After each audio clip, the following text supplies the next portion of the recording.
DS judicial academy Prayagraj Allahabad अपने Jharkhand APP में मुख्य परीक्षा में सफल सभी छात्रों को शुभकामनाएं देती है। मुख्य परीक्षा के बाद वो इंटरव्यू की तैयारी कैसे करें, कैसे सफलता प्राप्त करें, इस विषय पर हम आज उनको झारखंड एपीपी साक्षात्कार की तैयारी कैसे करें, इस पे हम बताने जा रहे हैं। ध्यान रहे, साक्षात्कार की तैयारी आपके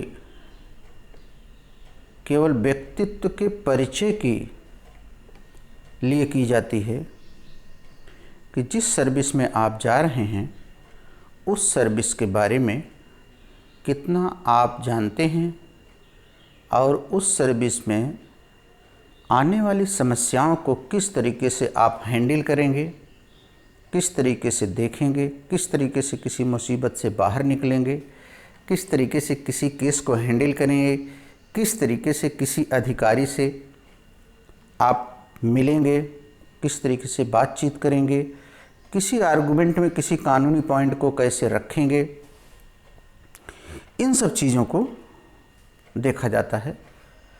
साथ ही जो आपका सिलेबस है एपीओ का झारखंड में, जैसे forest act, arms act, explosive substance act, criminal law amendment act, prevention of corruption act, electricity, prevention of food adulteration act, साथ ही essential commodities, DP act, SC ST act, JJ act और evidence, CrPC, IPC और संविधान, इन सारे विषयों पर आपसे प्रश्न छोटे छोटे बना करके पूछे जाएंगे। लेकिन ध्यान रखिए, इस साक्षात्कार पर हम एक मॉक तो करवाएंगे ही, जिस मॉक में आप उपस्थित रहेंगे। आपका मॉक इंटरव्यू पैनल हमारा करेगा, जिसमें मॉक में आपसे किए गए प्रश्नों के आधार पर 15 मिनट के अंदर आपकी क्वालिटी चेक करके आपको बता दिया जाएगा। उसका एक फीडबैक देते हैं हम, उसका रैंक देते हैं और किस तरीके से आप एंट्री करेंगे, किस तरीके से बैठेंगे, किस तरीके से बोर्ड को अभिवादन करेंगे। 3 मेंबर्स उसमें, एक चेयरमैन, 2 एक्सपर्ट रहेंगे, किस तरीके से हाथ जोड़ेंगे, किस तरीके से उनके सामने नमस्कार करेंगे, अपनी आंखें किधर ले जाएंगे, अपने हाथ कहाँ रखेंगे, किसी प्रश्न का उत्तर ना आने पर कितना पोलाइटली उसका इनकार करेंगे। इन सब प्रश्नों पर हम आपको पूरा तैयार करेंगे, उसका वीडियो बनाएंगे, उस वीडियो को आपको दिखाएंगे। जिस पॉइंट पर आपका मुंह जैसे चल रहा हो, आवाज़ धीमी है, आवाज़ तेज़ है, उन सारी चीज़ों पर हम सुधार करेंगे और सुधार करके एक परिपक्व विद्यार्थी को, जिसका अनुभव आपको नहीं है, उसको हम करा करके फिर आपको यहाँ से रांची लोक सेवा आयोग के लिए भेजेंगे। बशर्ते आप हम पर विश्वास करिए, हमारे सारे प्रोग्राम पर विश्वास करिए, हमारे एकेडमी डीएस जुडिशियल एकेडमी कचहरी प्रयागराज इलाहाबाद पर विश्वास करिए। निश्चित है आप भी जो 400-500 आज तक सेलेक्ट हुए हैं, उनमें एक पीछे पीछे आप भी सिलेक्ट हो जाएंगे। साक्षात्कार में ये आपको ध्यान देना है, इसमें आत्मविश्वास रखना आपको पड़ेगा, शिष्टाचार का आपको पालन करना पड़ेगा, सहनशीलता और धैर्य आपको रखना पड़ेगा।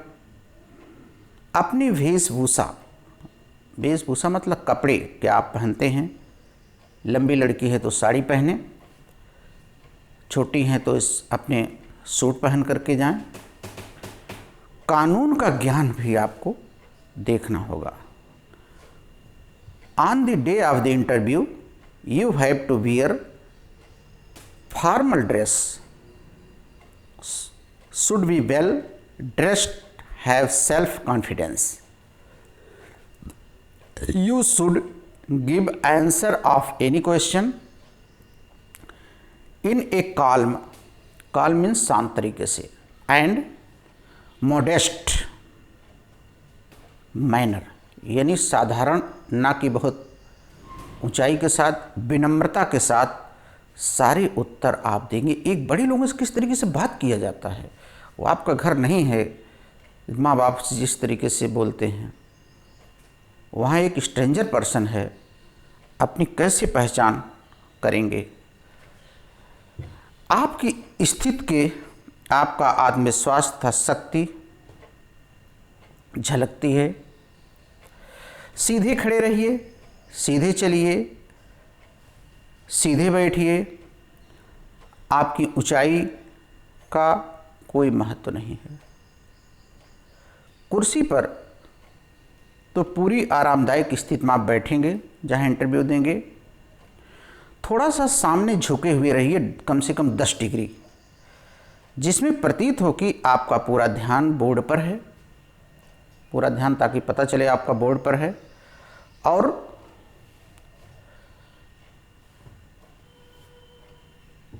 दस से 20 डिग्री आप इधर उधर अपने को करते रह सकते हैं। साक्षात्कार के लिए जो प्रमुख बातें हैं हम आपको एक एक करके बता रहे हैं, क्या आपको करना है और क्या वहाँ पर आपको नहीं करना है। सबसे पहले जिस विषय का साक्षात्कार देने जा रहे हैं उस विषय में आप निपुण हों, बाहरी आचार एवं व्यवहार में उपयुक्त हों, यही साक्षात्कार का उद्देश्य है। बौद्धिक क्षमता नंबर 1, तार्किक शक्ति नंबर 2, निर्णय लेने की क्षमता नंबर 3, नेतृत्व की क्षमता नंबर 4, ईमानदारी नंबर 5, अनुशासन नंबर 6, शिष्टाचार नंबर 7। इतनी बातों पर आपको वो चेक करेंगे। तो साक्षात्कार में प्रमुखतः उस सर्विस में जिसमें आप जा रहे हैं, जिसका साक्षात्कार दे रहे हैं, उसमें आपकी उपयुक्तता देखी जाती है कि क्या उसके लिए उपयुक्त आप हैं कि नहीं हैं। साक्षात्कार की तैयारी का ये मतलब नहीं है कि तथ्यों पर आप ध्यान केंद्रित करें। वास्तव में महत्व इस बात का है कि कोई विवादित विषय का विश्लेषण आप किस प्रकार से करते हैं, जैसे निर्भया कांड, बीकरू कांड, झारखंड नक्सल कांड इत्यादि, और विवेचन कैसे करते हैं। हो सकता है कि आप तथ्यों से अनभिज्ञ हों, कोई सामने आपके आता है, कोई गलती आपसे होती है, उन बातों को एक्सेप्ट करने में कोई बुराई नहीं है, उसको स्वीकार कर लीजिएगा। किंतु आप में विचारणीय विषय के सब पक्षों का विश्लेषण करिएगा। खुलकर लीक से हटकर विचार करने की क्षमता आपके अंदर होनी चाहिए। आप ईमानदारी से, सच्चाई से अपनी बात को रखें, किंतु प्रस्तुतिकरण में स्पष्टीकरण मांगने में संकोच ना करें। सारी बातों को बहुत सहजता के साथ बोर्ड के समक्ष रखें। अनेक बार प्रश्न का उत्तर देने से पहले प्रश्न को समझने में यदि कोई कठिनाई होती है तो आप बोर्ड से उसका स्पष्टीकरण सॉरी सर करके मांग लीजिए। अनेक बार प्रश्न का गलत अर्थ निकल जाता है, इसलिए प्रश्न स्पष्ट बोर्ड से आप करवा लीजिए। यह भी जरूरी है कि जिन प्रश्नों का उत्तर आप दें, उत्तर देते समय उचित एकदम एग्जैक्ट सही शब्दों का प्रयोग करें। ऐसे शब्द ना प्रयोग करें जो हंसी का पात्र हो। यानी जैसे वाइफ को आपके क्षेत्र में जो बोला जाता है मेहरिया, आप मेहरिया ना बोल दीजिए। पत्नी शब्द का इस्तेमाल पूरे सब जगह किया जाए, वही शब्द का इस्तेमाल करिएगा। आपके व्यक्तित्व का मूल्यांकन करने के लिए बोर्ड के पास 25 मिनट्स ज़्यादा से ज़्यादा रहता है, जो बहुत कम समय है। अपने गुणों का सर्वोत्तम प्रदर्शन करने में आशंका बनी रहती है कि आपकी कमजोरी न दिखाई देने लगे। अतः यह सब कुछ एक सुनियोजित तरीके से बोर्ड के समक्ष होना चाहिए। साक्षात्कार देते समय निम्न बातों पर आप विशेष ध्यान दीजिएगा। नंबर 1, जिस संगठन में यानी एपीओ में आप जा रहे हैं अगर, तो एपीओ की पूरी डायरेक्टर से लेकर के गृह मंत्रालय, वहाँ से लेकर के नीचे तक की पूरी कहानी आप जाने रहेगा क्या है ये। लक्ष्य स्पष्ट हो कि एपीओ में ही क्यों आप जाना चाहते हैं।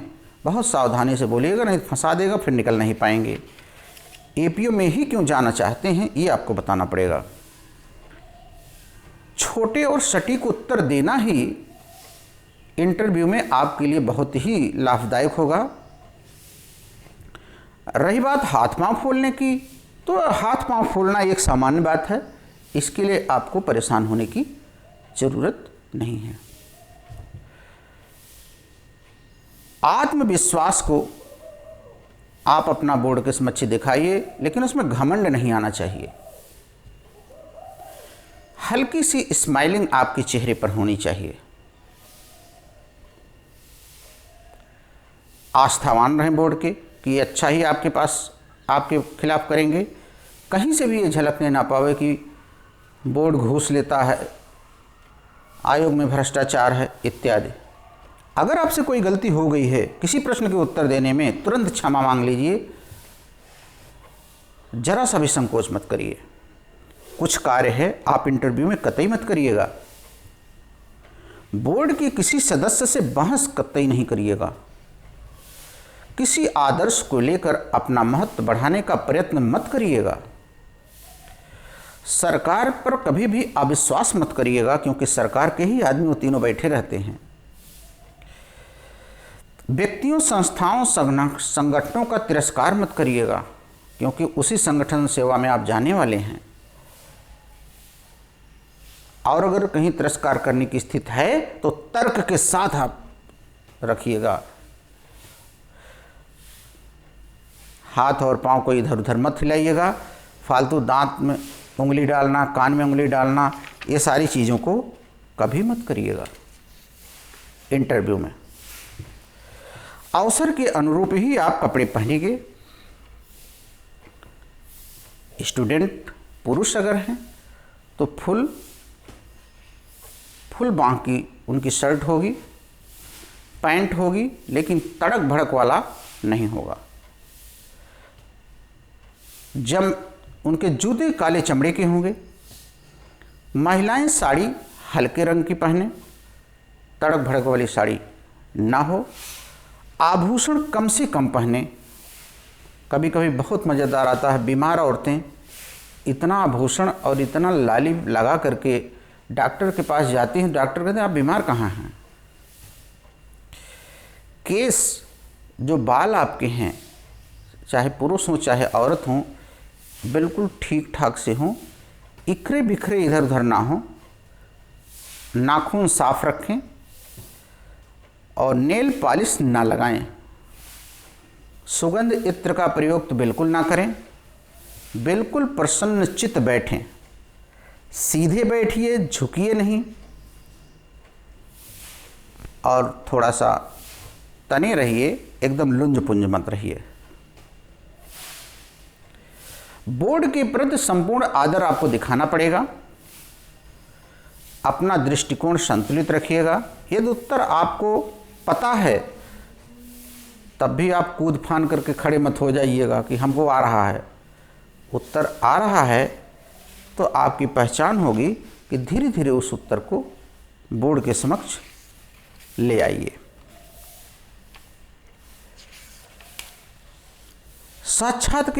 साक्षात्कार के कुछ प्रश्न हम आपके सामने अब लाते हैं। साक्षात्कार के कुछ प्रश्न आप देख लीजिए। जैसे व्हाट इज लॉ, कानून क्या है।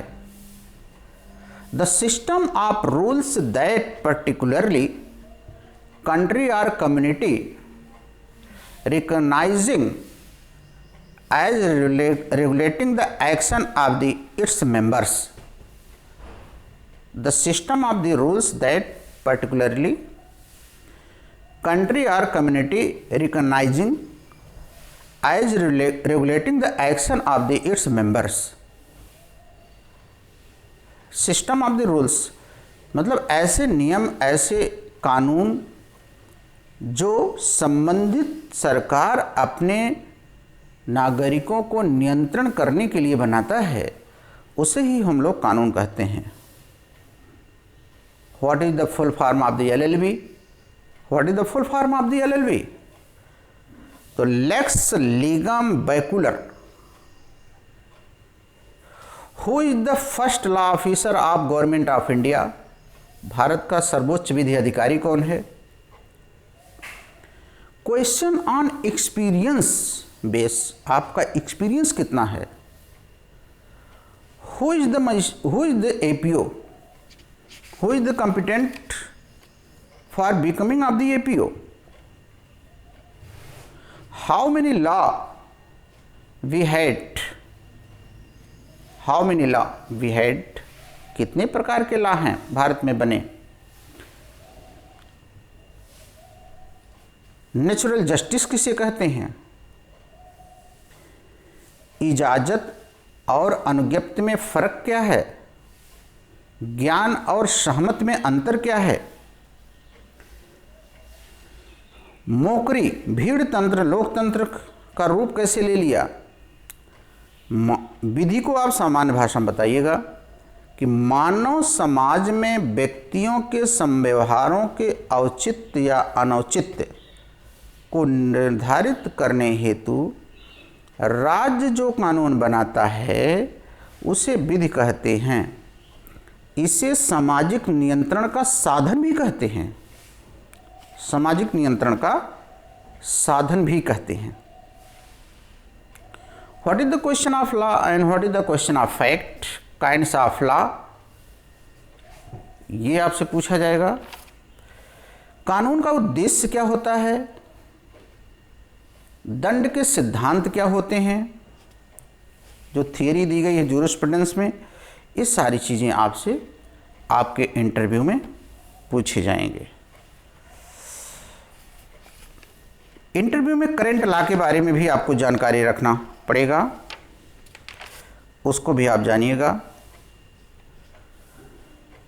जज साहब दंड का निर्धारण किन आधारों पे करते हैं वो आपको बताना होगा। अब आइए आपके कोर्स में जो सब्जेक्ट हैं उन पर कुछ चर्चा करें। जैसे आपके कोर्स में है DP एक्ट, दहेज प्रतिषेध अधिनियम। तो दहेज प्रतिषेध अधिनियम में आपसे क्वेश्चन करेंगे कि दहेज को रोकने के लिए आप सरकारी वकील बन करके क्या कोई प्रयास कर सकते हो? इसका जवाब आपको देना पड़ेगा। आपसे यह भी पूछा जा सकता है कि 60 साल हो गए दहेज अधिनियम बनने के बाद और आपकी भी उम्र हो गई होगी इंटरव्यू देते समय, मिनिमम 25 से 30 वर्ष। अधिनियम क्यों नहीं सफल हो पा रहा है दहेज लेने और देने को रोकने में? इस पर आप सबका व्यू जानेगा वो। SC/ST एक्ट में आपसे क्वेश्चन पूछेगा। SC/ST एक्ट पर डॉक्टर सुभाष राव महाजन बनाम स्टेट ऑफ महाराष्ट्र के केस से क्या मोड़ आया SC/ST एक्ट में, और SC/ST एक्ट को कहाँ पर परिभाषित किया गया है? स्पष्ट उसकी परिभाषा कहाँ दी गई है? कौन SC है, कौन ST है, वो तुमसे पूछेगा। धारा आर्टिकल हमें बताओ। JJ एक्ट में मैंडेटरी बेल का प्रोविजन कहाँ पे है? एविडेंस एक्ट पे आपसे क्वेश्चन पूछेगा कि best form of the dying declaration क्या है? What is the best form of the dying declaration? Dying declaration कई तरीके से होता है, किसको हम बेस्ट फॉर्म कहेंगे? CRPC।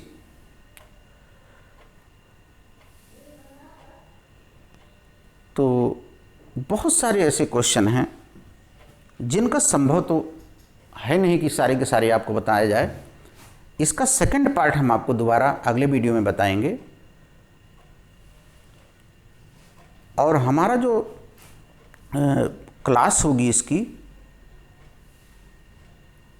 और इसका जो मार्क होगा वो हम 10 जून से करवाएंगे। आप 10 जून तक आ जाइएगा। ऑफलाइन में ही करवाएंगे क्योंकि ये ऑनलाइन से सही नहीं हो पाएगा। आपका क्वेश्चन हम लिखाएंगे, उसका आंसर लिखाएंगे, फिर आपका मार्क कराएंगे, रिकॉर्डिंग करेंगे, फिर आपको दिखाएंगे, फिर उससे फिर सुधार कराएंगे, फिर आपको छोड़ देंगे। सभी छात्रों को बहुत बहुत धन्यवाद।